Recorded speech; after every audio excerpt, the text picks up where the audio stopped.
Hi there, Andre here from Peak Motorcycles. I'm here in Birmingham in the UK at Motorcycle Live, and I'm here at the BMW stand. Now, BMW did not exhibit at EICMA, so this is going to be like a walkthrough of the whole stand. They do have quite a few bikes here, but I have managed to get a little early before the crowds come in. I know it's been a very busy stand all weekend so far. So what I'm going to do is I'm going to give you a look around the bikes, in particular at the new 1300GS. I know that's a bike that's had a lot of interest. I quite like the look of the new 900GS as well, the F900GS. They do have their big cruisers, like you can see behind me, which I'll show you first, and then sports bikes and everything else in their range. A cruiser it is not, but they were right by this end, and I sort of missed them when I did my intro. And they've got two electric bikes, the CEO4, which you can see here, which is a scooter, first shown as a concept. Looks a bit unusual, but then again, why should it look like a conventional internal combustion engine bike when it really isn't? It's got that enclosed shock at the back, otherwise looks very much like a scooter. Certainly a taste of the future, but these are now available to buy. A little orange windscreen at the front. This one's just shy of £16,000, which is more than a base 1300GS. But still, if you're looking for an electric scooter and you want a BMW, there is also this, which is the CEO2, which is a much smaller version. It's available in a power restricted version. It will still take two people. I quite like that in a strange sort of way. I think the peak power from it is 11 kilowatts. I'm not sure exactly how that would translate in terms of riding, but I think if that was something that my local dealer had when my 1250GS goes in for a service, I'd certainly be interested to try one. We now have their two other scooters, the C400X, which I have had as a demo bike when mine was in for a service, which I did actually rather like. Yeah, this one's got the red, white and blue, much like the sports bikes that are done up with that BMW livery, and also a bit like the rally colours that I have on my GS. Their other version of the scooter is the C400 GT, which is a lot like the X, but it's got that sort of extra seat pad behind. Doesn't quite have the same, I don't know, does it have off-road looks on the C400X? It's certainly got the smaller screen, but this is definitely more of a maxi scooter. Now, if I recall correctly, it's actually got something so that when the bike is stopped, you can drop a pouch down from underneath the seat to give you a space to put a helmet. Yeah, you can't ride like that because the wheel would hit it, but you probably need the helmet for riding anyway. So onto the cruisers. So the first few that they have here are all based around the R18. This is this 1800cc Boxer Twin. So really is just a much bigger version of what's on the 1200, 1250, 1300 Boxers. This is the Transcontinental, which comes with a lot of extras. It's basically their big touring bike. Again, the workmanship on these and the details they've gone into for the R18s really is quite incredible. You know, looking at those polished rocker covers, there's big old BMW foot plates all the way along. They've got the Marshall speakers in the rear Boxers, two extremely comfy looking seats, also with extra Marshall speakers in there. I did quite a long video on one of these from last year's show, so I won't repeat all of that, but there's certainly within the boot at the back there's a lot of space. Certainly in the side Boxes there is, and that dash really is immense. I think when I sat in it, the only thing that was a slight concern was how much of the road you could actually see, because all of those are very much right in your eye line. A lot of the switchgear will look familiar to those of you who already have other BMWs, but I think, you know, in terms of like that big old widescreen display, probably won't fit on most other bikes. And yeah, to have the radio blaring, if that's your thing, then I think it's ideal. I think they've certainly taken some styling cues from some of the American brands, and in fact this one, as it shows, the model on display including the options is £31,000. We also have the R18 as a bagger with that sort of cleaner front end. Doesn't have the big top box, still has the Marshall speakers, still has that swept rear mudguard, still has the big screen and everything else. The seat doesn't look quite as comfortable as on the Transcontinental, but then again, that isn't what this bike is for. I do still think they are beautifully engineered. It's not really my thing. I rode one which was the original R18 when it came out, so I haven't ridden one of these Tourers. But it's certainly, you know, if that's your thing and you want something big like that to ride, it must be up there on the list. I'm just going to skip through these next two quite quickly. So this one is the R18 Roctane, which is, it's got that sort of matte finish on the tank. Doesn't have the big screen, it's just got the single dash, the single dial, which is very simple, but I think that's all you need up there. Still has the bag of Boxes on the back, no Marshall speakers. but then again, if you're buying it to ride, maybe you don't need those either. And then last up, we've got the R18 Classic. So again, very similar. Still got those sort of bagger style bags on the back. You can still take it touring. What it does mean is in here I can show you that exposed drive shaft of the universal joint, which looks really quite marvellously engineered. Nobody has to polish something like that. Then again, maybe it is a bit of a cleaning nightmare, but I'm sure on a lot of cruisers, or those of you that own cruisers, you already do a lot of cleaning of your bikes to keep them looking perfect. Again, from this one, it does have just the single dash, but it does have the windscreen as well, and the dash is tilted up, so it's not flat mounted like it was on the Roctane. And here we have just the regular R18, and I say just the regular, I mean, you look at that paint job, and that really is something else. It's got that slash cut exhaust at the back, which I know is maybe not everybody's taste, but I quite like it, especially on this bike. It seems to just flow with the lines of everything else. You can see that shaft drive just coming in there, which is quite a piece of work. And yeah, just everything on it, you know, you look at the brake pedal, everything on it has just been really nicely made. You know, they have some of these made in Berlin features. This one's just got the single dash. Big LED headlamp at the front. And yeah, that really is something quite special. One thing I would say though, and this was something that I couldn't stop thinking about once I'd seen it, is that even on my GS, I know the cylinders are offset because they have to be. On here, you can really see the lack of symmetry because those 1800 cylinders are so big. So that is holding the camera pretty much straight over the top, and you can see the right-hand cylinder is noticeably further back than the left-hand one. It's how they had to design them. It's just what they are. But you get used to some things being symmetrical on bikes, and yeah, I don't know, it was something I noticed more and more once I'd seen it the first time. Now, under here is something I can't see, but I'm fairly sure I know what it is, and I think this is the new R12 Roadster. So unfortunately, it says coming soon. Come back on Friday to see our new model. So I won't be here on the Friday, I'm afraid. I can only do the first weekend. Today is the Monday. So watch the internet for that. You'll see that coming out on the Friday, I'm sure. I believe that the R12 is going in the new R90, but what they do have here is one of the current R90 models. This one's got all the accessories on, including those billeted rocker covers. Just looking at the upgraded rear brake lever that's adjustable. It's got the rear reservoir guard. But yeah, if you've never seen one of these R90s up close, I mean, where have you been? But they really are, you know, really nice. I mean, it was something that BMW was making good use, I think, of the last oilhead 1200s before the liquid cooled ones came out. But yeah, just really nicely put together for that sort of that modern classic look. They really are quite special, and the paint jobs on them as well are really exceptional. So I have here are 3 K16s. So these are their inline 6 sports tourers. So first up, there is the bagger variant, which must be one of the fastest baggers in the world. I mean, I've ridden one of these, not the bagger, I've ridden a K16, and it is just like a jet fighter. They are so quick, that engine just revs up and it is so smooth. It really is quite incredible. It's, you know, very different to the R18s, which are very much a sort of a big chugging lump. But yeah, this is the K16 bagger. The middle one, if you will, if that is such a thing, this is the K16 GT, which again is just a very big, fast, sophisticated sports tourer.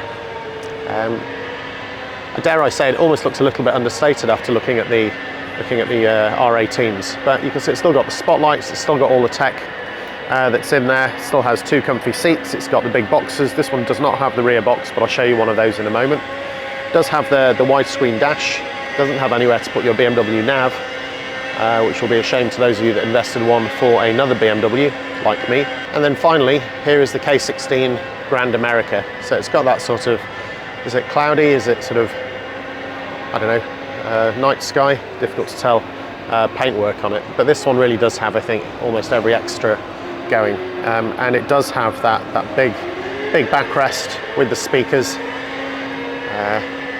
Up here, oh there we go, Midnight I think is that paint job that's written on there. But yeah, just a really amazing bike. I think the only thing with the K16s is that there's all the bodywork up front, and they've really had to work hard to fit that 1600 inline 6. I mean, you can just see the end of it poking out there, but there's really not a lot to be seen actually inside there. But yeah, really, really incredible bikes if that is your sort of thing. So what we have here now is the boxers. So I have the R1250 RT. This is, I think, probably one of the go-to touring bikes for a lot of people. I get a lot of them on my tours. I think they're brilliant. I think if I was in the market for a tourer, I suspect I'd probably end up with one of these. This one again doesn't have the top box. I can see that even though it's a more basic spec, it still does have the heated seat. Coming up and over the tank, you can see it's got that big widescreen dash, big electric screen, huge amount of wind protection, relatively small front wheel, which maybe it doesn't look like it on here, but I think it's even smaller than what I have on my GS. And yeah, as a big sports tourer, they really are, probably the sweet spot between practicality, speed, luggage carrying capacity, and price. And while I like the R18 and certainly the K16, I think they are both a bit much for me for slightly different reasons. And here we have another RT. This one's done in quite a nice classic black with that brown seat. It's actually up on a big shelf, so it gives me a chance to just to show you what it looks like from low down. Those rather nice, they look almost like diamond cut wheels at the back there, and an underside look at that 1250 shift cam engine. Very nice piece of engineering.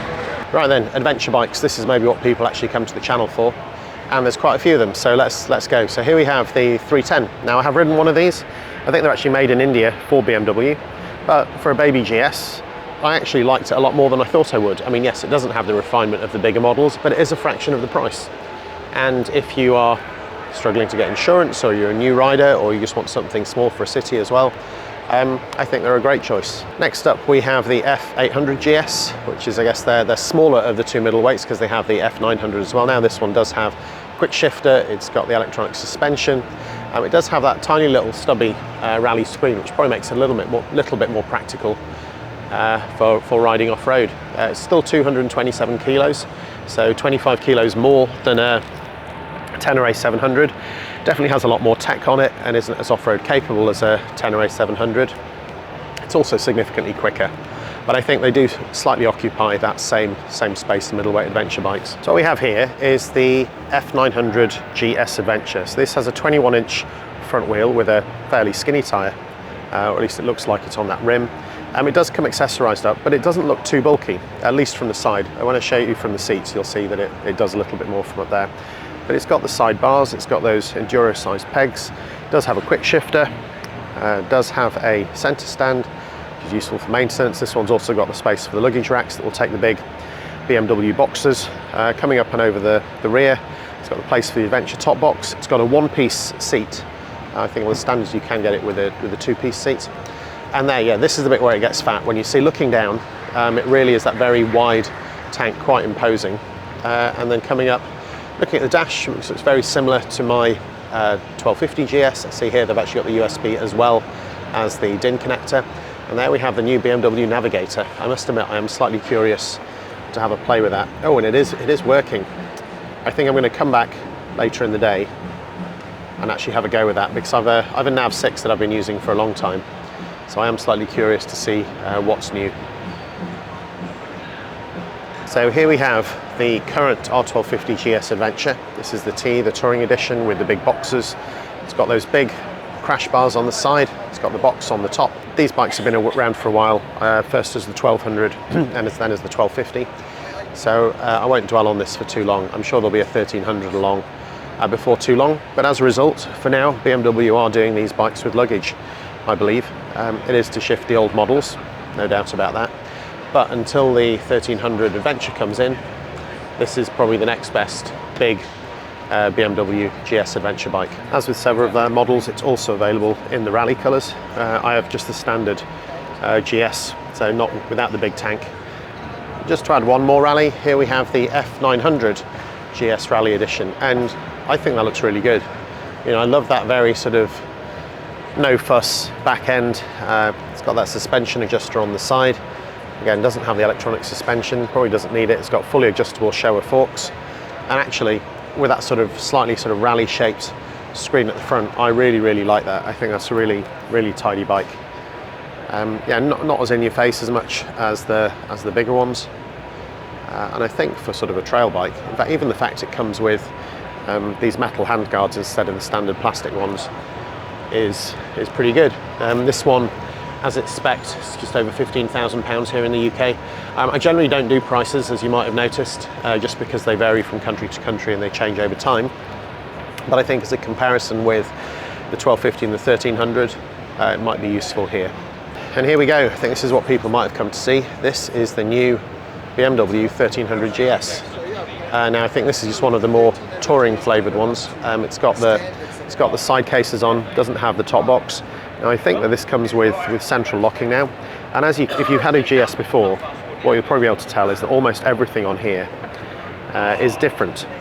So it's not like the previous ones. I had one of the first 1200 LCs, which then became the 1250 with the shift cam technology. And with the exception of my engine bars, everything I had on each earlier bike would move across: the luggage, the bar risers, the screen, even the spotlights. However, the 1300 is completely new. It's lighter, it's more powerful. And for those of you who are familiar with what, say, the handlebars look like, this looks very different. I'm sure you'll agree.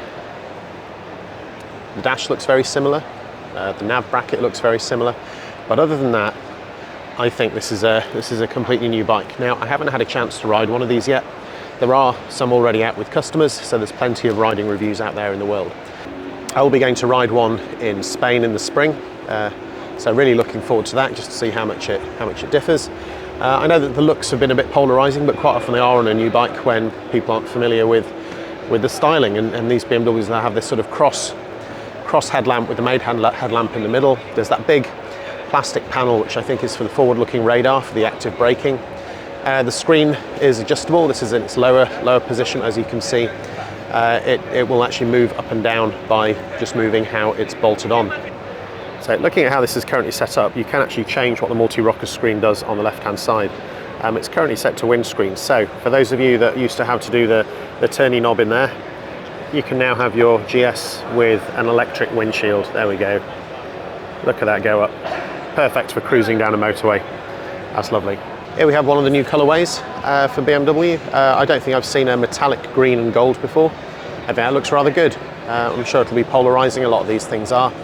But again, a really nice looking version of it, I think. I won't do a full close-up like before, but it is essentially the same bike, except this time with lots of green and gold. It's got those big gold handlebars as well, just to complement it. And then here we have just the standard GS. So this is the R1300GS. This is not the TE, it's not the Touring Edition. It doesn't come with any luggage. It's got the cast wheels instead of the spoke wheels, which I think, a lot of people don't take these off-road. They don't need the flexibility or tyre choice that comes with the spoke wheels.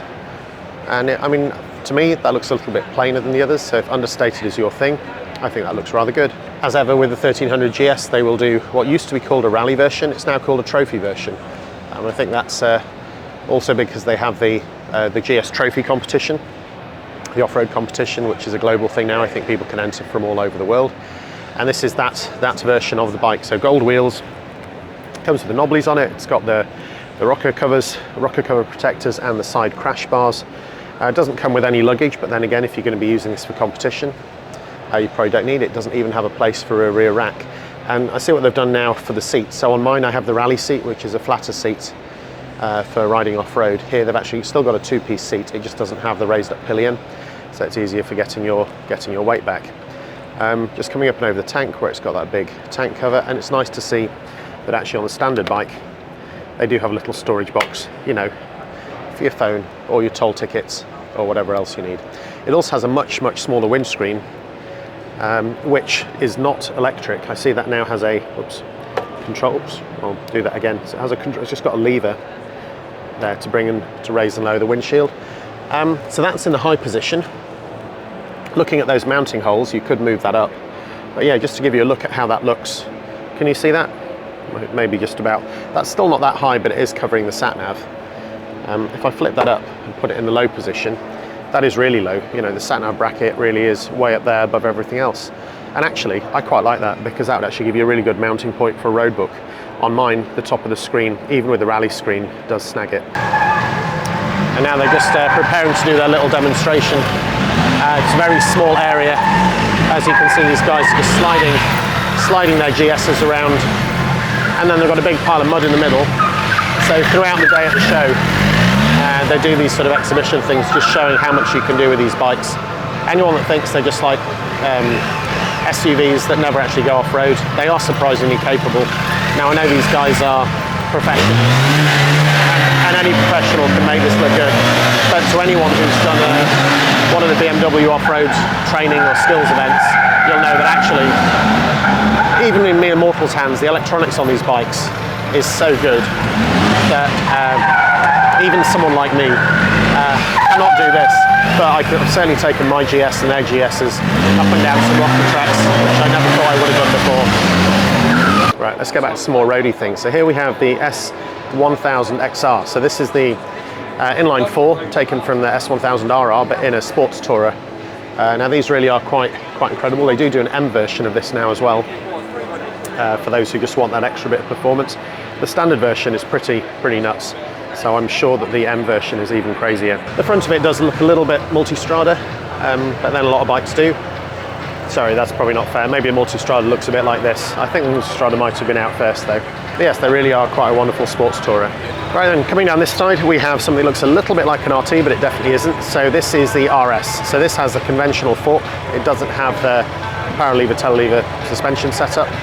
But again, it is a boxer twin. It's got some rather lovely special edition rocker covers on there. It's got that blue and white paint job. It's actually got the GPS mounted on the handlebars rather than up by the screen. So here's the R1250R. So it's, I guess, their naked version of the bike, their boxer twin. It's got a conventional fork. It's different geometry to the RS, but I do actually quite like it. Again, it's got the same mounting point for the nav up there on the handlebars, and a very low screen, but it does still have a screen at least, so there is some wind protection.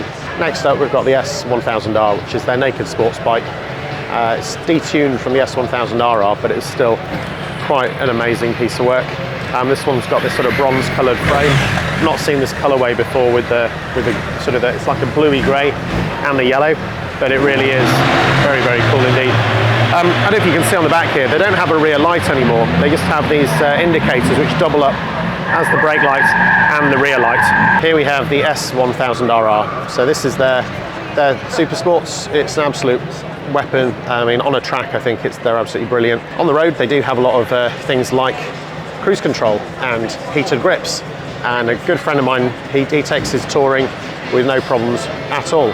So yeah, I think they are quite a brilliant bike. They're surprisingly versatile. And looking at all the extras that are on this, like it's got those adjustable rear sets.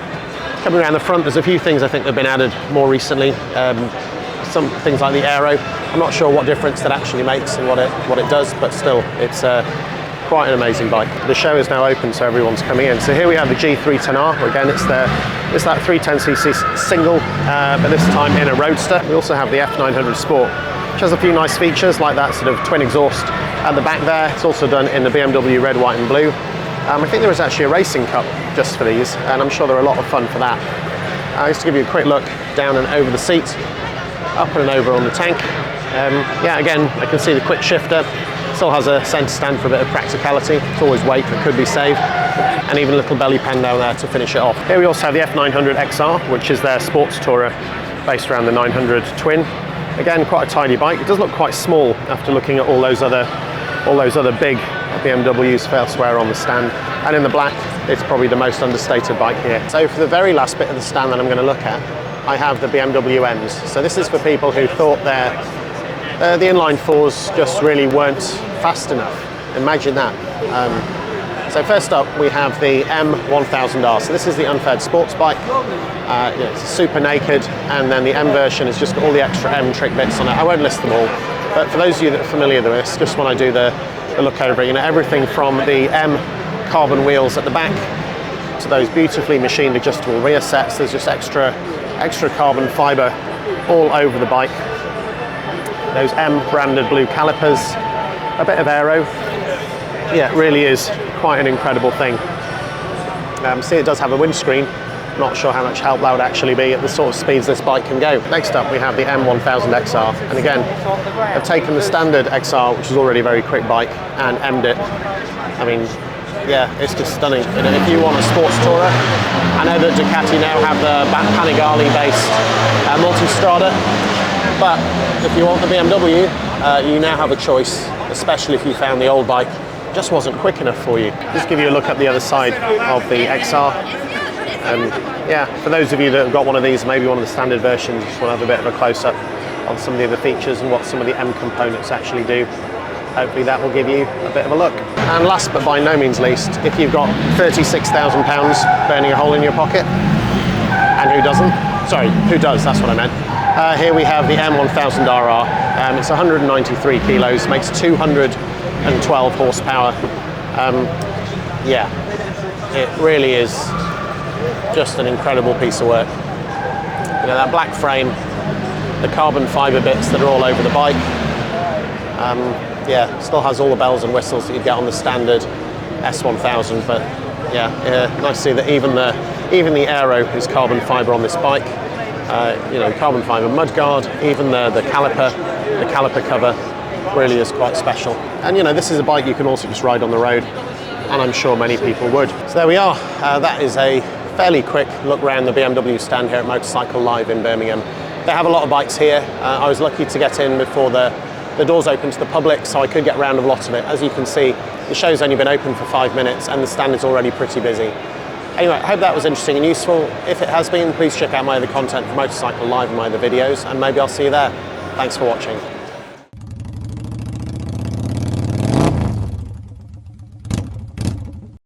Having ridden both of them, I'll be honest, I actually prefer the R1250R. Someone's just doing a burnout on one of the Trophy GS's next to me, just putting some rubber down on here.